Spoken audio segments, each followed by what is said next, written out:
दोस्तों, जैसे कि मैंने आपको कल बताया था कि सवी और भाविन दोनों ही लकी का केस सुलझाने में लगे हैं कि कैसे लकी और तापसी को समझाया जाए कि वो ये केस आगे ना बढ़ाएं और इसको म्यूचुअली सेटल करें। भाविन को बताती है कि रजत आजकल उस पर कुछ शक सा करने लगे, उसे ऐसा लगने लगा है। तो भाविन उसे कहता है कि हमें कुछ ऐसा करना चाहिए जिससे कि ये केस भी जल्दी से जल्दी सॉल्व हो जाए और रजत को इस बारे में टेंशन भी ना हो और घर में किसी को पता भी ना चले हमारे मिलने का। तो वो दोनों प्लान बनाकर अपने नाम को चेंज करते हैं, क्योंकि भाविन उसे कहता है कि वो उसका नाम भाविन से भाविचा कर दे और एक लड़की के नाम से उस नाम को सेव कर दे। वहीं दोस्तों, सवी को जहां अपने बेटी के स्कूल में जाना था, उसके एक कंपटीशन में, जहाँ पर उसकी बेटी को एक प्लांट्स लगाने थे, रजत को झूठ बोलकर ये कहा था कि वो मृण्मय की शॉपिंग के लिए उसके साथ जा रही है।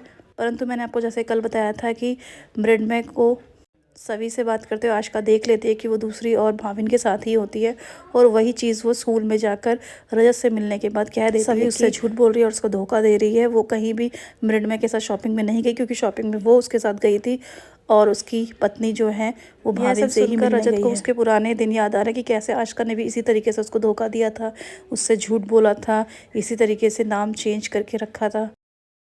वही सब सीन्स को याद आने लगते हैं।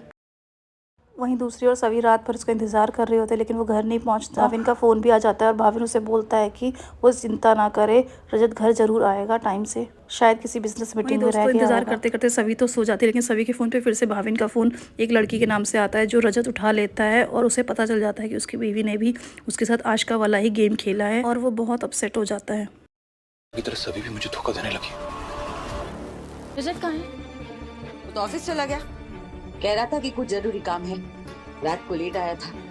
पता नहीं क्या आजकल जरूरी काम होता है, ये खोल ले। रात को ठीक से सोए भी कि नहीं, तकिया पूरा गीला पड़ा था। तो दोस्तों, देखा ना आपने कि रजत और सभी के बीच कितनी गलतफहमी बढ़ती जा रही है। रजत को लगने लगा है कि वो भी उसको आशिका की तरह धोखा दे रही है, और वो जैसे ही आशिका के गम में तकिए में सर रख कर रोता था, वैसे ही अब सभी के समय में भी वो यही करने लगा है। यह सब उसकी माँ तो समझ जाती है, लेकिन सभी इन बातों से भी अनजान है। तो दोस्तों, कल के एपिसोड में देखेंगे कि आगे ये जलन और जेलसी कहाँ और कितना गलत फहमियाँ क्रिएट करती है और इन दोनों के बीच में कितनी नफरत पैदा होती है, या फिर ये दोनों इस कारण एक दूसरे के करीब आते हैं। तो चलिए दोस्तों, कल मैं आपके साथ एक नए एपिसोड के साथ आपके साथ ये कहानी शेयर करूँगी।